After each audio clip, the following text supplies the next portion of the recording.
Hello everyone, मैं मिथुन सिंह स्वागत करता हूं आप सभी का। आशा करता हूं आप सभी बहुत अच्छे होंगे। बात करेंगे सिद्धू कानू मुर्मू यूजी सेमेस्टर थर्ड के प्रीवियस ईयर क्वेश्चन पेपर की।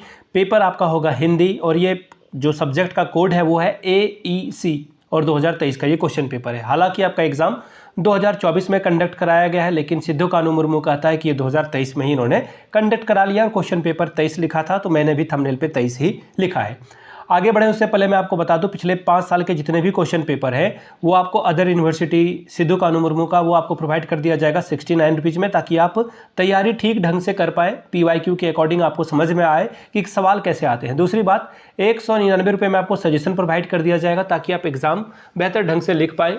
अब सजेशन का क्या मतलब होता है? सजेशन का मतलब होता है वेरी इंपॉर्टेंट क्वेश्चन जो एग्जाम में फ्रीक्वेंटली पूछे जाते हैं वो आपको यहाँ पर प्रोवाइड कर दिया जाएगा। हिंदी में चाहिए तो हिंदी में मिलेगा, इंग्लिश में चाहिए तो इंग्लिश में मिलेगा। Major, minor, MDC paper, AAC paper, SEC paper जो भी आपका है वो आपको प्रोवाइड कर दिया जाएगा। तो चलिए आगे बढ़ते हैं और हिंदी AAC का जो पेपर था 2023 का वो आपके साथ में साझा करता हूँ। यहाँ से आप देख पाओगे यूजी सेमेस्टर थर्ड 2023 में एग्जाम हुआ तो 24 में, बट ये 23 में मान रहे हैं तो आप भी 23 में ही मानिए। AAC पेपर हिंदी का आपको यहाँ पे दिख जाएगा, ठीक है।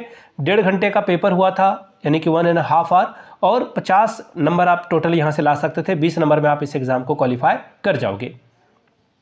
सबसे पहले देखिए, जो क्वेश्चन बोला गया है कि सभी क्वेश्चंस का आपको आंसर देना है, और यहाँ पे क्वेश्चन नंबर 1 में बोला गया है कि किन्हीं 3 प्रश्नों के उत्तर दें। 10 गुना 3 यानी कि 30 नंबर आप यहाँ से ला सकते हैं। संक्षेपण के गुणों पर प्रकाश डालें।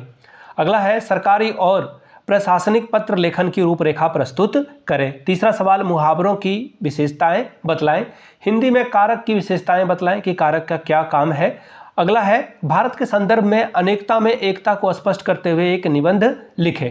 अगला है अपने राज्य के मुख्यमंत्री को एक पत्र लिखिए जिसमें प्रशासन में बढ़ते भ्रष्टाचार का उल्लेख हो, बताएं। अब बात करेंगे दूसरे क्वेश्चन की, क्वेश्चन नंबर 2। इसमें 10 सवालों का आंसर देना है। 2-2 नंबर आपको हर एक सवाल के लिए मिलेगा।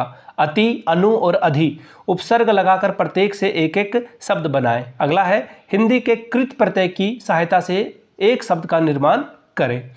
अगला सवाल देखिए क्या है, प्रभुता और संख्य में किस प्रत्यय का उपयोग हुआ है, बताएं।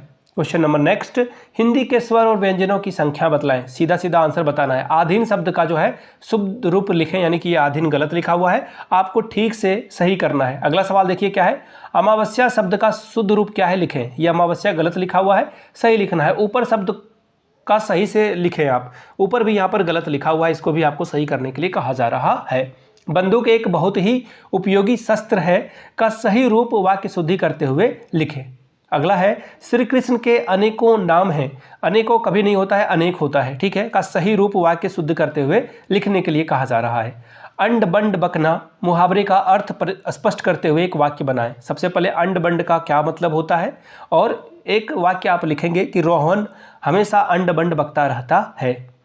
खरी खोटी सुनाना मुहावरे का अर्थ स्पष्ट करते हुए एक वाक्य बनाना है। कागजी घोड़े दौड़ाना मुहावरे का अर्थ स्पष्ट करते हुए एक शब्द बनाना है। अगला है कहावत है अंधों में काना राजा, इस कहावत का अर्थ स्पष्ट करना है, वाक्य नहीं बनाना है।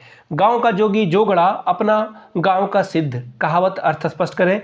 जिसकी लाठी उसकी भैंस, कहावत का अर्थ बताएं। तो ये था आपका हिंदी AAC का पेपर। 50 नंबर का ये पेपर था जिसमें आप 20 नंबर मैक्सिमम ला सकते थे। फिर से आपको बता दूं, पिछले 5 साल का क्वेश्चन पेपर 69 में अवेलेबल करा दिया जाएगा और 199 रुपये में सजेशन आपको प्रोवाइड कर दिया जाएगा ताकि आप एग्जाम बेहतर ढंग से लिख पाएं।